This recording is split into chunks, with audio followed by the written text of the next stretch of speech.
Welcome to this presentation, Cheshire, History and Mystery Potpourri by Barry Emery.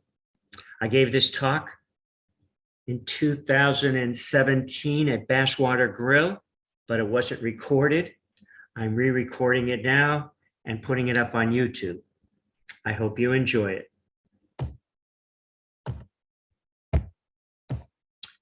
I'm going to begin by talking about Farnams. Farnams is a large section of town over on Lanesborough Road, consisting of over 1,200 acres. And this overhead photograph shows you the extent of the factory down below where lime was made and the housing facilities that stretched up above it on the hillside. The quarry is just out of sight in the northern part of this picture. Right at the very top of this picture is the crusher plant. And stone was brought from the quarry to this crusher plant and then delivered to the kilns to be turned into lime. Some other parts of this picture, the office building is still there on the corner of Lanesborough Road and the Causeway.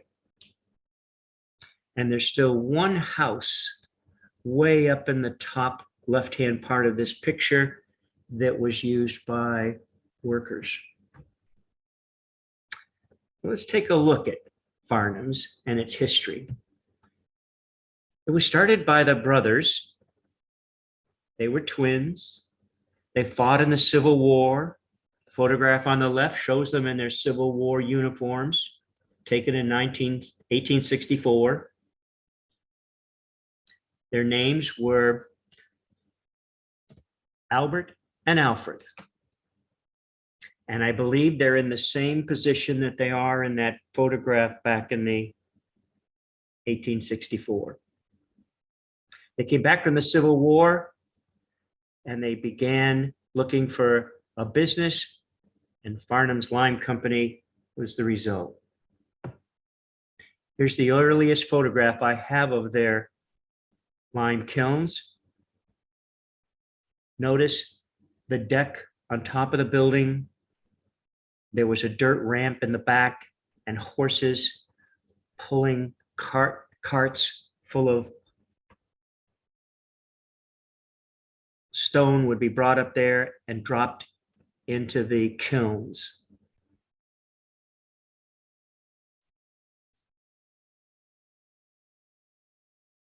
I believe this picture to be from somewhere in the 1970s or 80s. Here's another picture of their factory from 1903. And you'll notice they've enlarged it. Now, instead of 3 kilns, we can see 6. They burned wood in these kilns, and the hillsides around Cheshire were eventually stripped of their trees as they burned 26 cords a day in these kilns. Here's another picture a little bit later from 1910. In this one, we can see the railroad tracks. They crossed Cheshire Reservoir and were used by the lime company to ship their product. The trestle on the right in this photograph is the trolley, the Berkshire Street Railway, which came up Route 8 from Pittsfield and crossed the reservoir at this point, and then curved to the right and ran along the shore of the reservoir, eventually making its way into downtown Cheshire. We'll see another photograph of another trolley that came through Farnams, but this one came up on Lanesborough Road. Notice all the wood stacked up here, destined for the lime kilns.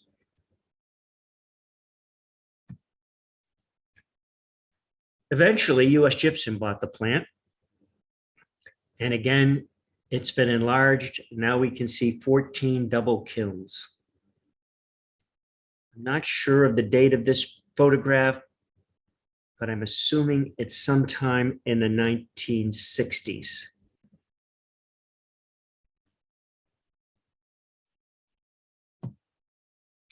So where did they get all this limestone from? They had a quarry just over the hill from the plant.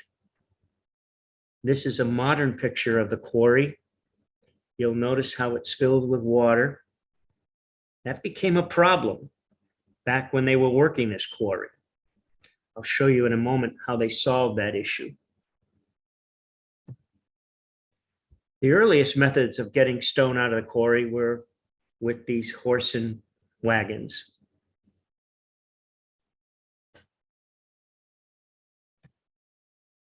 Later on, they used this steam engine to pull the carts out of the quarry and bring them over to the crusher plant.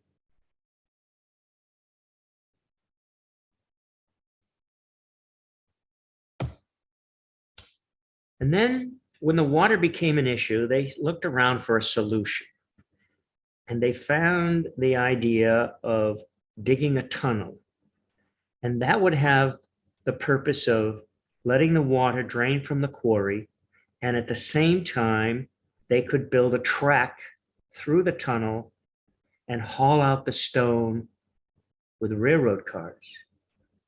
Now, the tunnel was not very high, and there's a person standing there, and only a couple of feet higher than their head is the top of the tunnel. This is a blurry photograph, but it does show a steam engine inside the quarry with pulling carts. This is one of the earlier engines, and I'm not 100% sure whether this one went through the tunnel or it just brought the carts over to the entrance of the tunnel. Because here's what the more modern engines look like. They were not very tall, and they could fit through the tunnel. This photograph of the quarry clearly shows the entrance to the tunnel. And if we zoom in, let's see, we can see the railroad cars.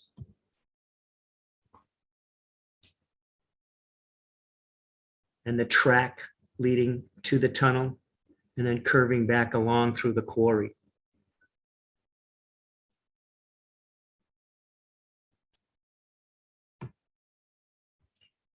So how to get the stone from the crusher plant down to the lime kilns?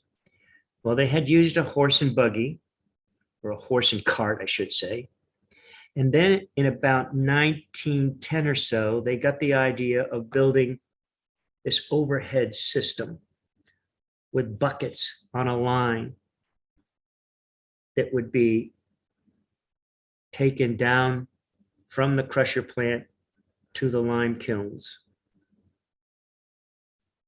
And this is Lanesborough Road, and you can see the trolley that serviced this route, and it was the Pittsfield Street Railway.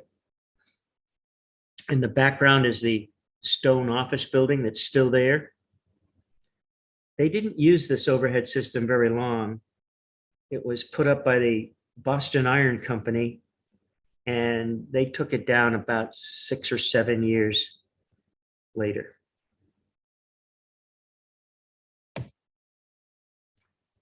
Here's a picture of the Farnam store that serviced the many families that lived in this part of town.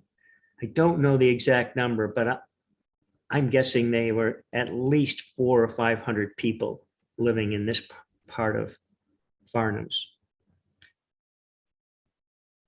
And the store also had a post office.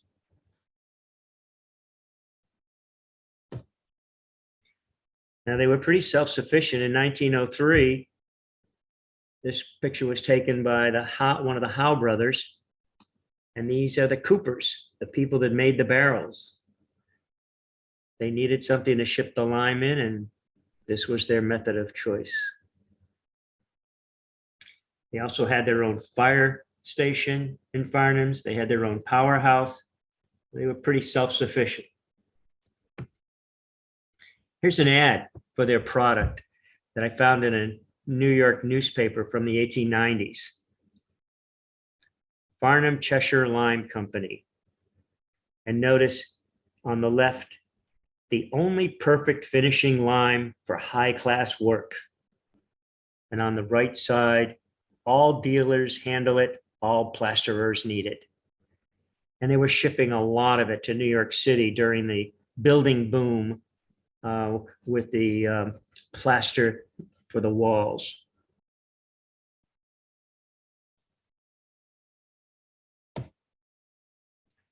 So 52 years ago, I'm doing this in 2022, the Cheshire industry doors start to close. The U.S. Gypsum Company, after a 100-year-old gypsum plant in Farnham's, will begin to shut down next week.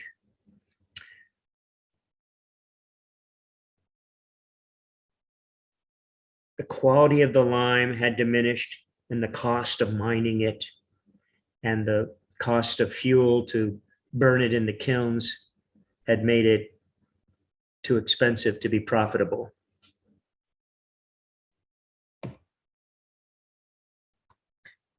The building has been torn down, and now a wrecker's going in there to actually haul away the steel from the kilns.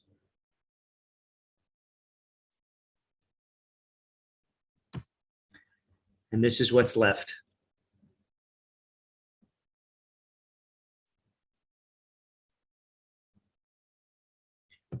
Now, there are still some buildings, and there's two of them. The one on the bottom is the old fire station, and the one at the top is one of those buildings that house the workers.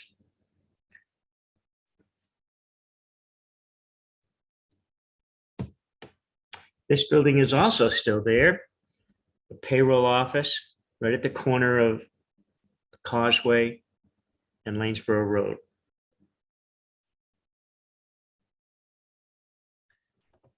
The next thing I want to talk about is one of the mysteries that I've written about in my Historical Mysteries book of Cheshire. It's the story of Captain John M. Brown. He was born October 1st, 1809, on Stafford Hill, Cheshire. He was a stonemason, died in 1903.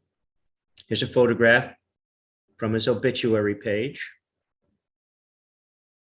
He was quite a character. Actually, at one time, he was in charge of the Cheshire militia, and they went to Williamstown one time for a drill, and he didn't like the way they were treated, so they left, went drinking somewhere, and disbanded. But this story about Captain Brown comes from the fact that I had seen this photograph. When doing research, I came across it in one of the newspaper clippings. Captain John Brown seemed possessed of a mania to leave inscriptions, and there are several uncompleted ones on the Fisk farm, as well as a very fine completed one on the Newton farm in Lanesborough. Well, the Fisk farm is in Adams. I went looking for where it might be and got permission from the homeowners to look out behind their home. And in the brambles, I came across this stone. Upon further inspection of this boulder, I noticed that it did have some carvings on it. And I could just barely see the CAPT of Captain. When you see the entire engraving, you'll know that it was engraved in 1873.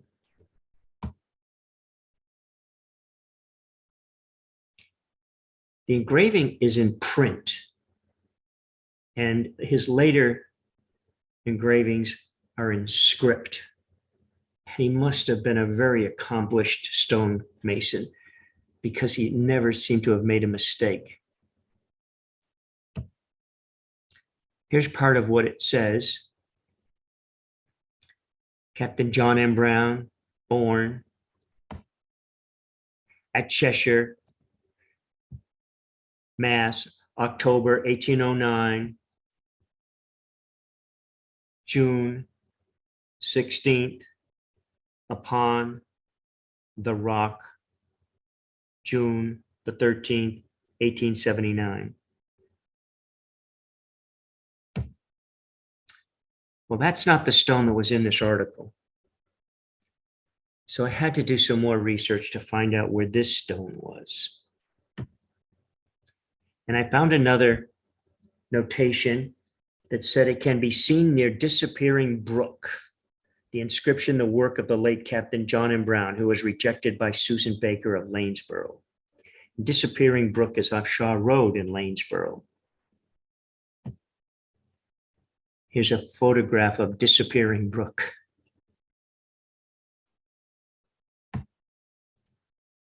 So who was Susan Baker and John Brown was courting her?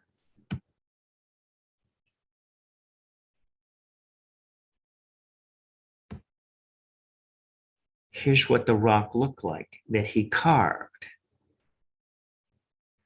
Now, what he put on that rock was not very nice. Captain John M. Brown, born at Stafford Hill, Cheshire, October 1, 1809, inscribed upon this rock, April 9th, 1878, may God bless Susan and all her barren land, and when she get to heaven, I hope she'll find a man. Doesn't sound like their relationship went very well.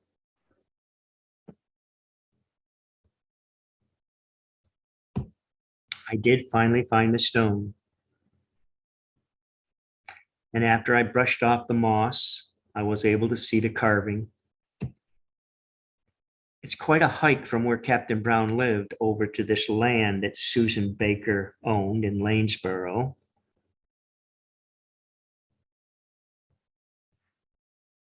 But here's a close-up of part of the inscription.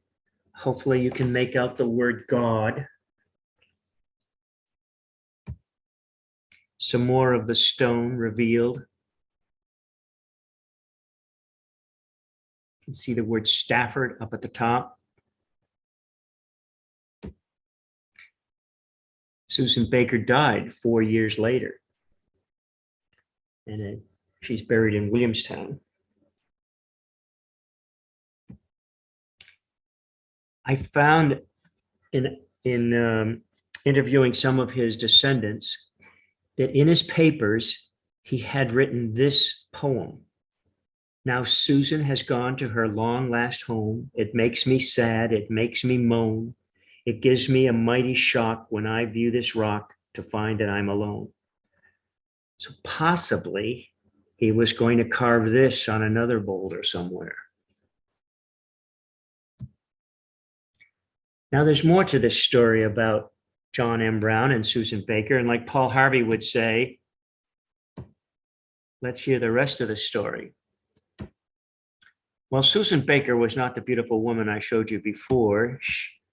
She actually was pretty elderly when John M. Brown was courting her. And she was very wealthy, one of the wealthiest women in Lanesborough. And she didn't want to have anything to do with John, probably figuring he was after her wealth. She owned this Baker's Tavern in Lanesborough, which is on the road leading up to Mount Greylock. It's been torn down now and is no longer there.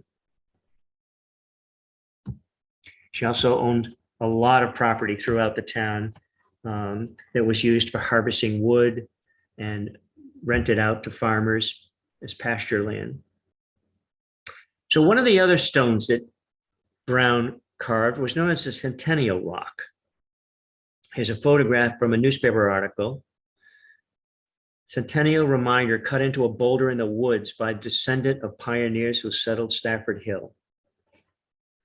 I inquired many sources to find out where this was. I kind of knew it was in Adams because that's where the Fisk farm was. However, in consulting the Adams Historical Society and other people who I thought might be aware of the stone, no one knew exactly where it was.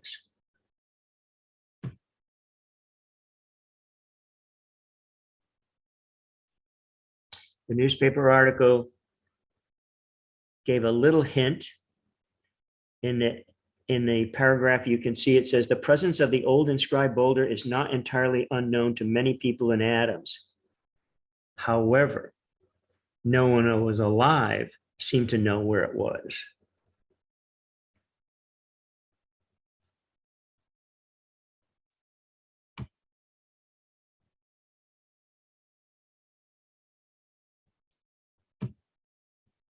This is what the rock says. Captain John Brown, born at Stafford Hill, Cheshire, Mass, October the 1, 1809, inscribed centennial year, 1876.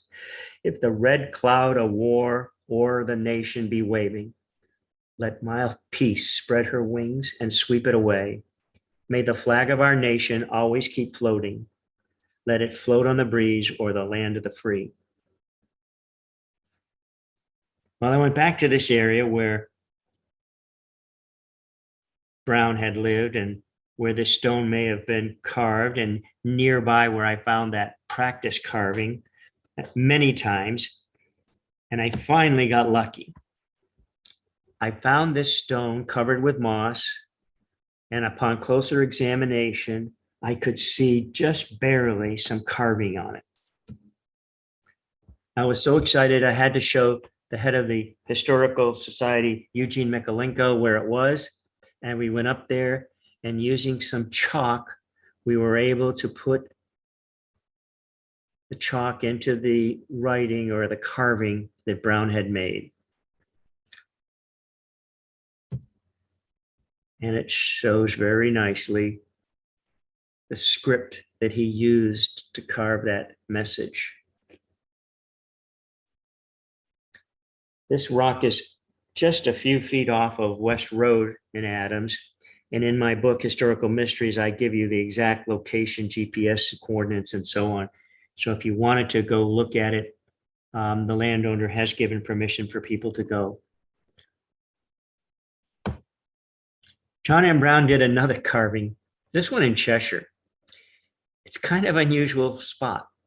It's up on part of the roof structure of our railroad station. And apparently when they repainted it or redid it, he and some other men carved their names on part of that roof support. The arrow is pointing to the location. This is now Chick's auto repair shop. And if we look at a close-up picture of it, we can see the names.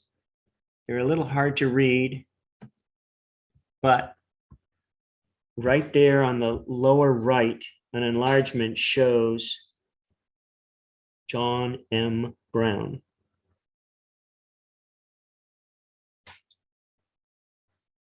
In one of my other talks, I give more information about the other names, so I won't go into the details here. Okay, the next story.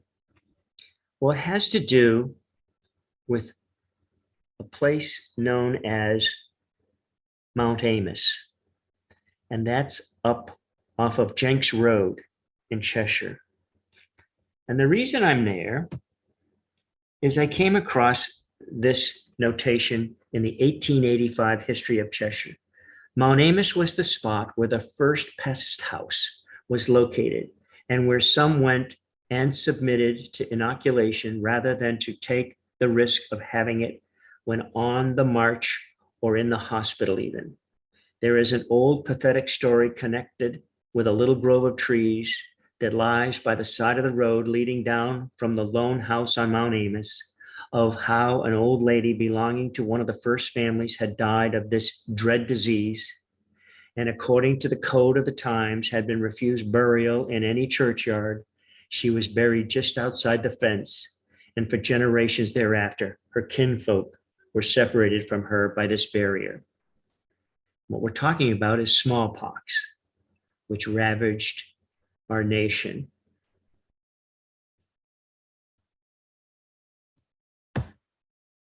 So, who was buried and where is that grave?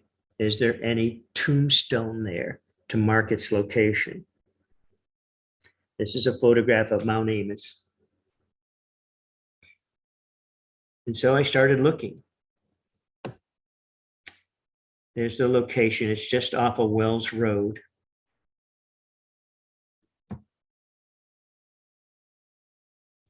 By the way, this notation tells the story of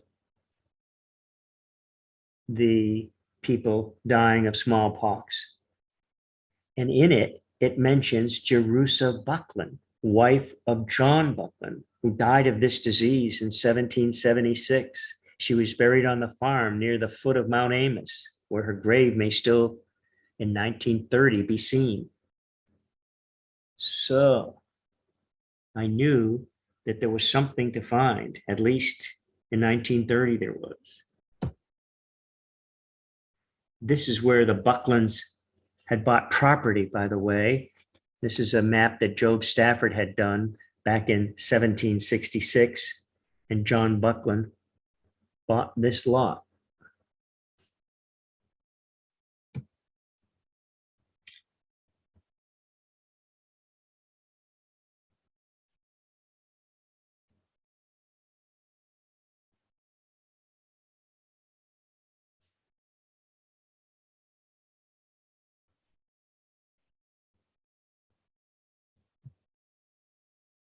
That's where Job Stafford kept his property. It was known as New Providence, and the hill was known as New Providence Hill, now named after Stafford and known as Stafford Hill. This is another interesting location on this map. This is where they built the First Baptist Church. Captain Lowe has a house nearby. Okay, back to Mount Amos. I started walking in what I thought was an old road because in the description it had mentioned that it was her grave was near an old road. And I finally came across something that looked like an upright stone. And when I cleared away the vegetation, there it was. I marked it with a ribbon and a little stick with a red flag on it. There didn't seem to be any inscription that I could find, but it definitely looked like a gravestone.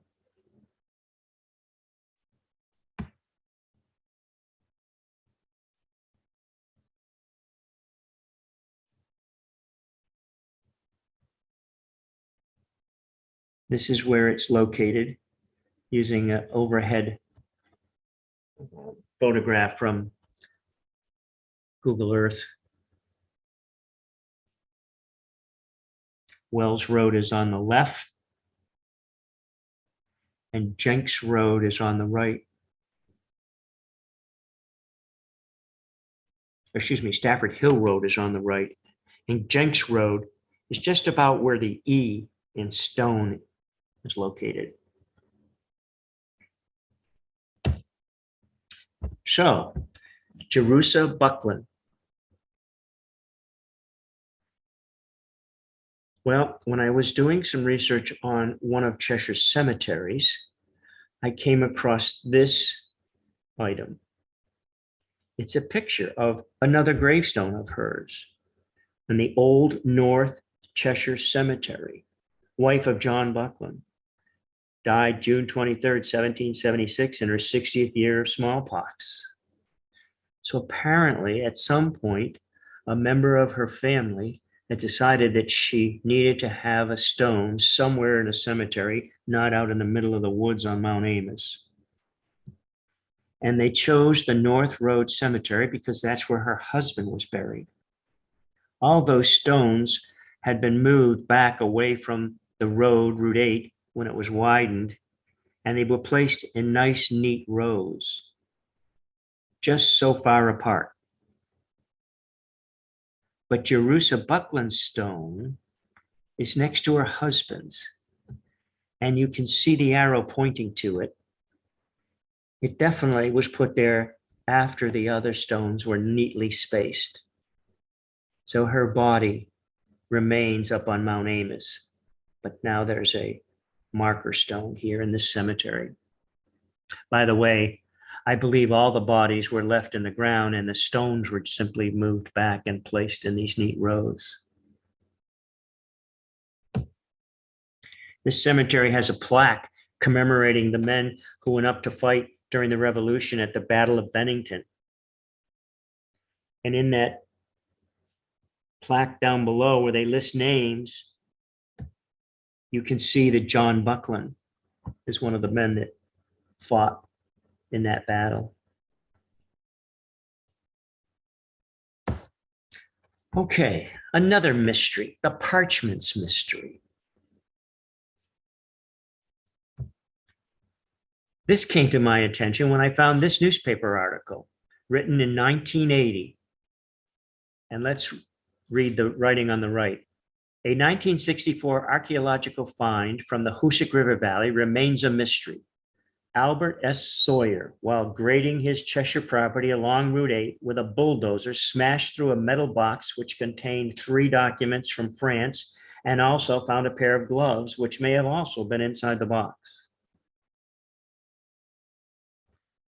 Well, I needed to find out more about this because also in that newspaper article, it talks about the date of those documents, 1430, 1438, and 1588, way before we had started to populate this part of Massachusetts.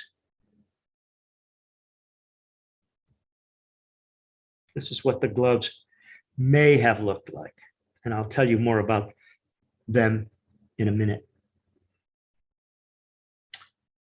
It turns out that the document is written in Old French, and it appears to have been executed on the 6th day of March or May, 1438. This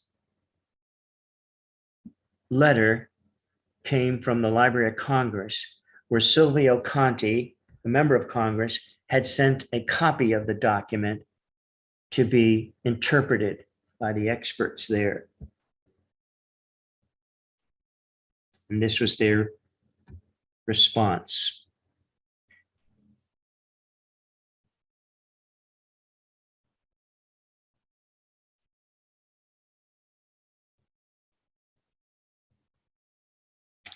Now, in 1966, Oscar Charquet from Adams Memorial High School, who was a French teacher there, and he was also at the time the head of the Adams Historical Society, got interested in this archaeological find. And he wrote this letter. Since the name of the grantee in the most recent lease was Louis Rambolt, and since all 3 documents had once been part of the records of the church, I searched history books for a missionary by the name and found in the works of Francis Parkman that a Jesuit, Charles Rambolt, had been Christianizing the Indians of the Mohawk region in 1630s. So he was writing this letter to William Lucy, who was the Department of History and Political Science at Holy Cross College, a Jesuit college in Worcester, Massachusetts.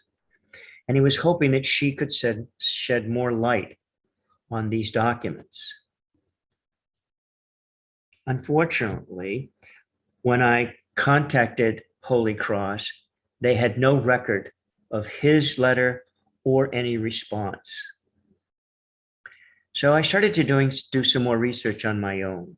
First of all, the place where these land deeds were located is, pardon my French, but in the lower left-hand corner, Beauchamp, and they were written by the Archbishop from Orleans, France. Now, one of the interesting things I found in my research is that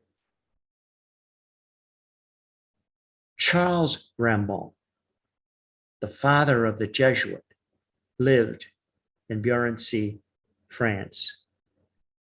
And someone else, Father Jacques, lived in Orleans, and he also became a Jesuit. And both of them ended up in Canada together.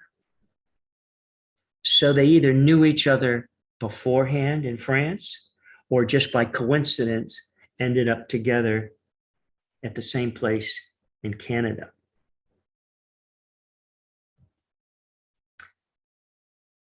And as I mentioned, the newest deed from 1588 was issued to Louise.